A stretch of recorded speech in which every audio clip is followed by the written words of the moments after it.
All right. So I watch your gram a lot, right? And I see that you wake up like sometimes 3:30 in the morning, sometimes 4 in the morning. I'm not sure if like you get a certain amount of sleep for that. Look here. I'm not You sure want if me to look directly into the camera? yeah, I'm not sure if you get a certain amount of sleep for that. So just tell me about that process. I mean, yeah, my wake up time is every day. I just try to maximize my hours in a day. Like if you do the math, right? I tell people that there's 20, people think that there's 24 hours in a day, but there's really 23 minutes, 59 seconds, 59 minutes and 59 seconds.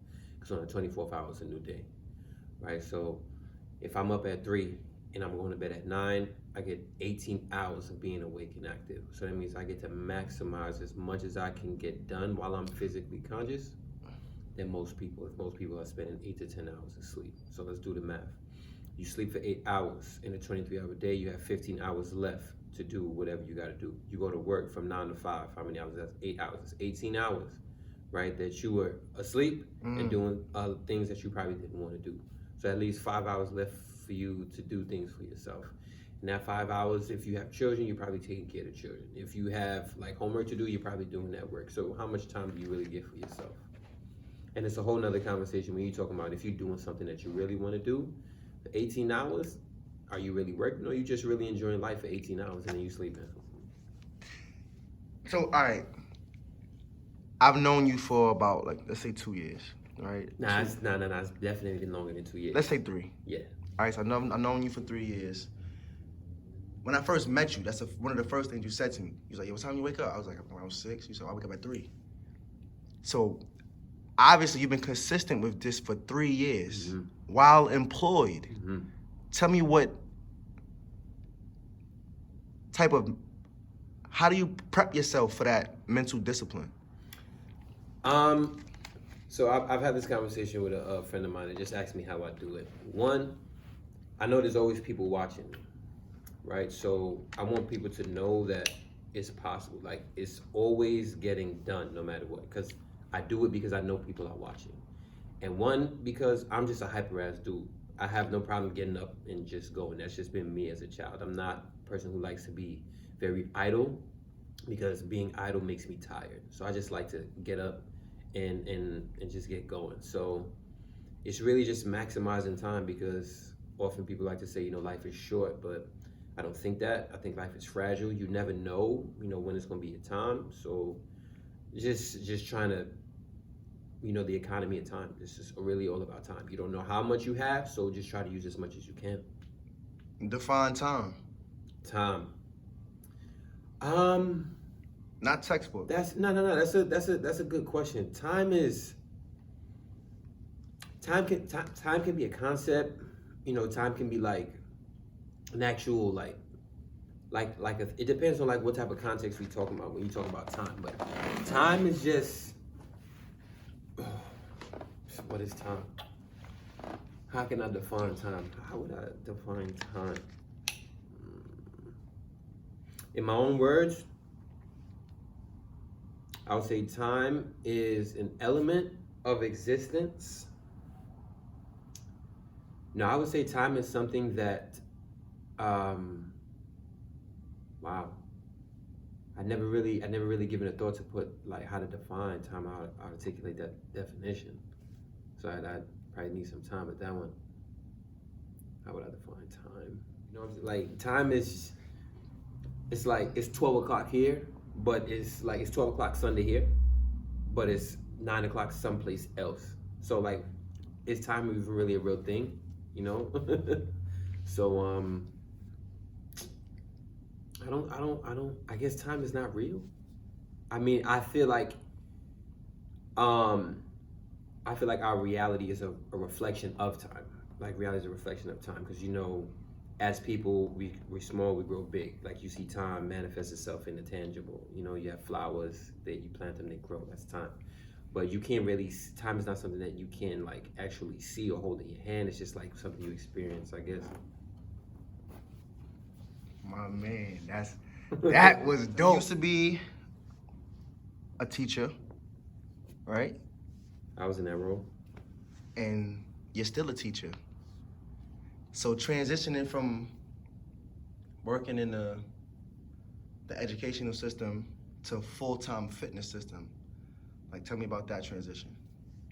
The transition wasn't very difficult at all because I never wanted to be a teacher to begin with.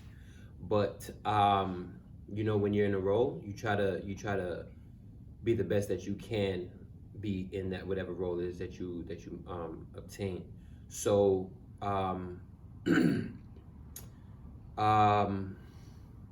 was what made the transition easier but difficult at the same time was I wasn't comfortable with the education system. You know, going through it as a child, you don't know what's going on, but once you grow up, you understand things. You're on the other side of the desk or the counter, or whatever you want to call it.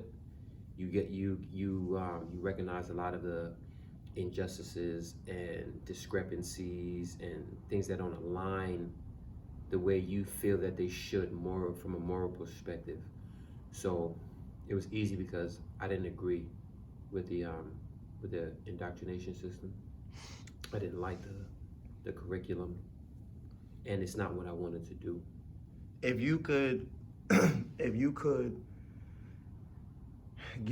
create a curriculum for the youth, and you said these tools can help our children grow to be better men and women, give just 4 topics of what should be taught in the school system.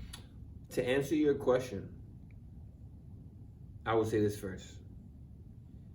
That reality is we exist in a manufactured society. And when I say society, I mean the world, right? So they need to be taught for the time or the society in which they exist.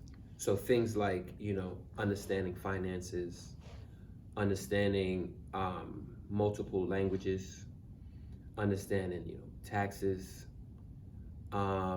understanding how to speak, health, things that apply to them, like religion. Like it was said, I'm gonna quote Dr. Umar Johnson. He said that, you know, all religions have their own cultural incubator. So education, a curriculum is not universal. It kind of relates to like the reality in which a person lives. So like somebody who lives in Asia wouldn't necessarily, you know, benefit from the same type of education as a child would from where we're from. So understand, because their experience has not been the same. So from the perspective of somebody in the environment United States, plays a role in education. right? So somebody in the United States who looks like us, most specifically, that they would need to understand where they come from, right?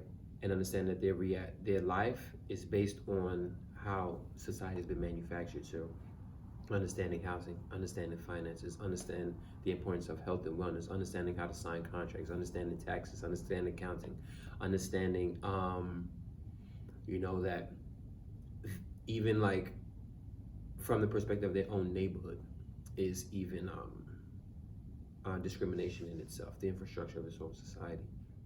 All right, so now that you got your feet out, now I'm playing.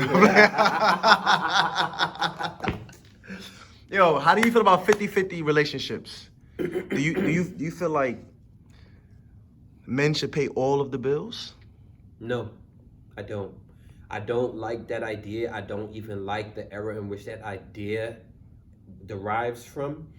It's a way to impose the beliefs of that era or that ideology on to people, you know, of the now. You know what I'm saying? If you can establish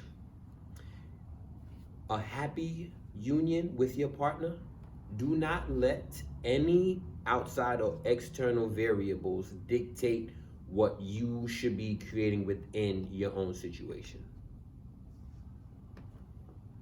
All right, so you feel like 50-50 is a healthy thing? 50-50 is perfectly fine on so many different levels, I think it's okay. One, especially when women, they want equity and stuff like that, you know what I'm saying? people will say it will never be equal, but in certain aspects, I don't think that, you know, men and women can be equal on certain things. But within a relationship, yes, I think that there needs to be balance in 50-50. Like, what if one person cannot fulfill something at a particular point in time, then the other person should be able to step it within that role, and vice versa. You know what I'm saying? There has to be balance, okay? You can't expect, if I'm the protector, I need to be protecting at all times, because worst case scenario, you know what I'm saying? You lose one part of that union. Now you have to be the protector, the provider in all things. So once you lose one aspect or one head of the union, does that mean you can't assume any of the roles or anything like that? I mean, like, there's so many different types of conversations that you can have. That I think 50-50 is perfectly fine. And when we say 50-50, we're not only speaking on finances. We are not speaking I did not take that question as just from a financial. Yeah, exactly. But it's full cycle: finances, everything. spirituality, cleaning, whatever, everything like that. All that. Dope. I'm gonna call it the jab. Right? Mm-hmm. What's your thoughts on what's going on in the world today? I don't want to be. This is on camera, so we all know what we're talking about. Yeah. So we're gonna word it as such. Yeah. I am not too informed about it. I do know that I do not trust 99.9% of the philosophies and prescriptions and things when it comes to Western medicine. I've read a decent amount of information and been exposed to a decent amount of things, and I've come to my own conjecture that when it comes to Western medicine, it's a very uniform approach to things, right? Whereas there are other schools of thought that look at our vessel as a whole and not in isolation. Because if you only look at one problem, right, you may look at one area where there's a problem, but not see where that issue could have stemmed from someplace else, right? So I do not agree with the fact that it's being forced upon people. I do not agree with, especially having spoken to people who work in the medical field. I have a parent who's been in the medical field for over 30 years.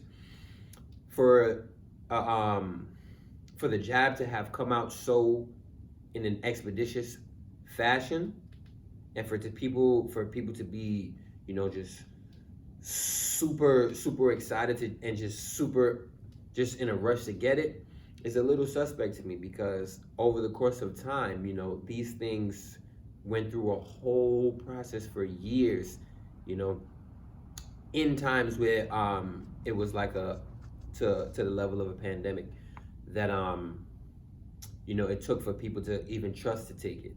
So today doesn't make it any different, especially with the technology that we have compared to those times. Nah. I just don't trust it. Don't trust it.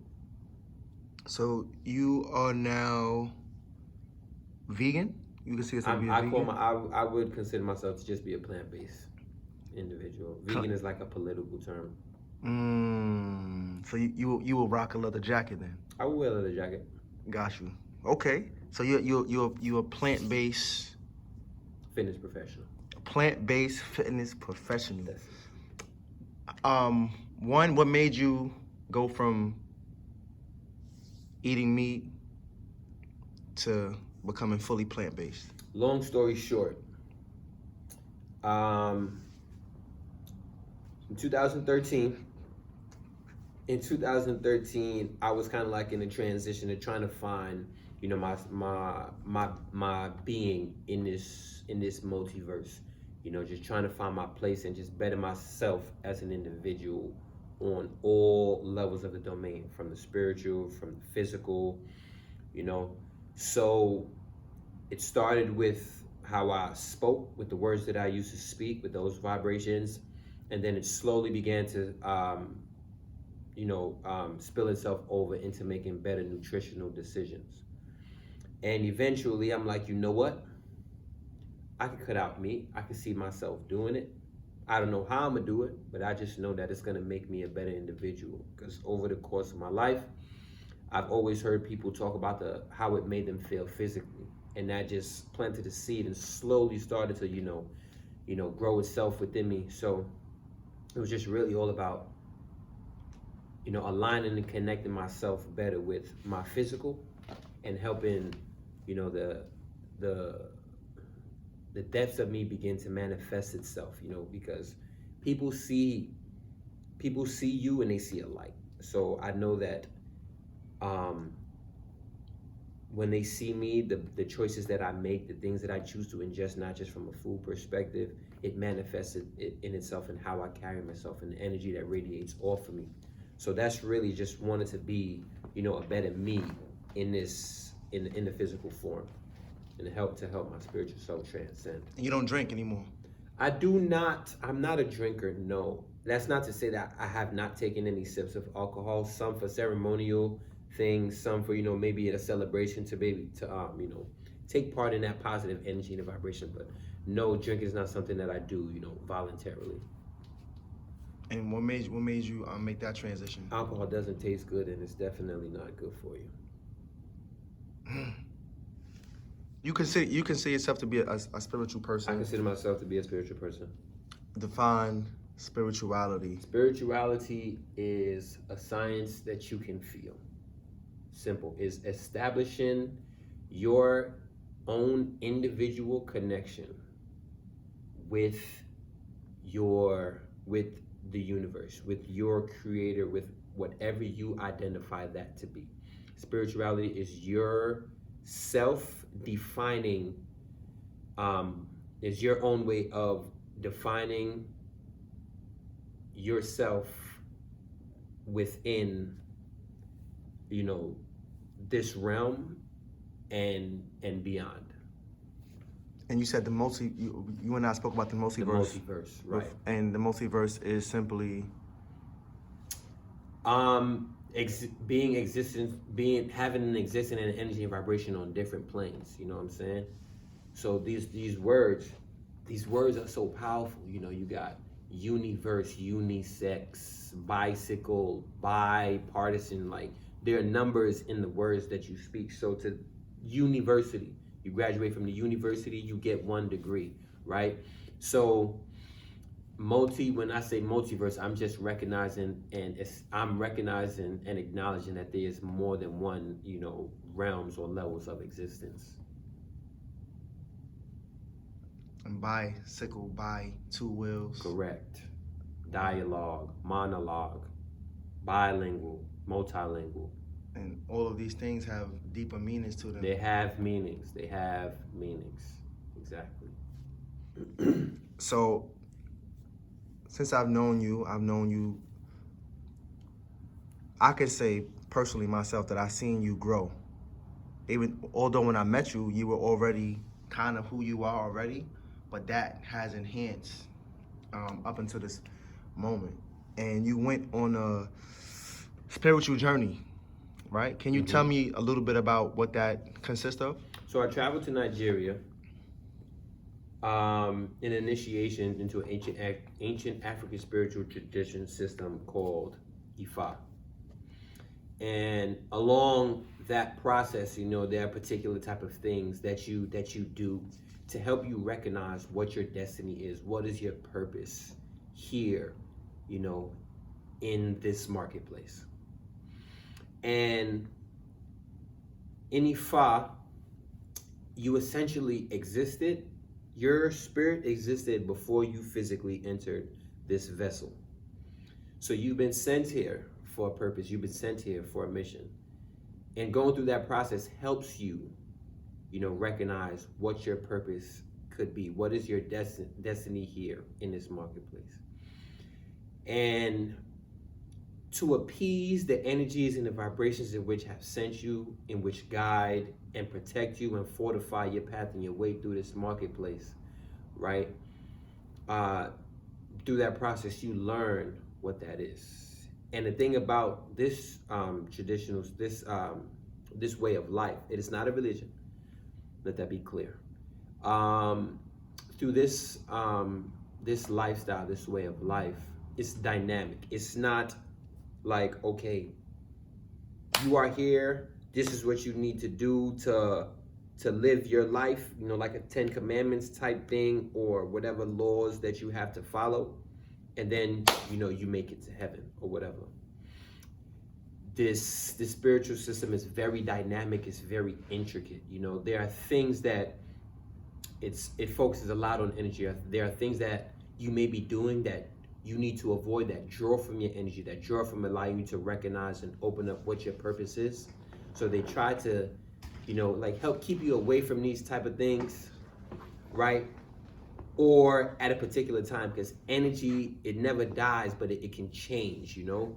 So what's something that you may not be doing that you may need to be doing, something that you may be doing that you should not be doing. It's a very dynamic way of life from birth, you know, until you transcend to that next level. I have not begun to understand what that next level is, but it's a very dynamic spiritual tradition that, you know, that keeps you aware of how you need to carry yourself, you know, to make sure that you're fulfilling your life's mission and your life's purpose. You told me that you've been working out 2 times a day. Every Right? day, twice a day. Every day, twice a day. What is that like? Just tell me about that process and why do you do that? It's very simple. I do it because, one, I can, and I do it because I enjoy exercising, right? Some people from school of thoughts would say doing less is, you don't have to do so much, but, you know, that's all to the individual. Do you have the ability to go from doing one exercise and being able to recover to do the next? I have the ability to do an exercise and recover and be able to perform later on in the day. Now, it's all to scale. Everything is not always, you know, balls to the wall. You know, there are a lot of variables that go into me being able to perform at one particular day, one particular point in the day to another. So I enjoy exercise, so I try to do it as much as I can. And one, because, you know, there's 7 days in a week. I spend a lot of my time in the gym Monday through Friday. So, you know, Saturdays and Sundays will be the days where I experience most of my recovery and I get to do a lot of mental reps on the weekends. Mental reps, define that for me. Mental reps meaning, you know, information, researching, just taking in a lot of content that is specific to my industry and the things that will help me perform better in the role in which I currently am in. And that's A fitness professional. So you wouldn't consider yourself to be a personal trainer. I'm a fitness professional. So why would you consider yourself to be a fitness professional other than a personal trainer? A personal trainer is a little bit uniform and kind of restricted in the things that that falls under that category. A fitness professional is somebody who exists in that realm that not necessarily has to do with training, but, you know, consulting, coaching, training, things that have to do with nutrition, things that have to do with mental health and awareness. So being a fitness professional just has to do It has its limitations. being a personal trainer, labeling yourself as a personal trainer, Right.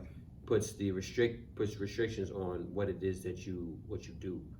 Because as a personal trainer, you're only doing personal training, but as a fitness professional, you are doing things on all spectrums Full cycle. in the industry. My man D.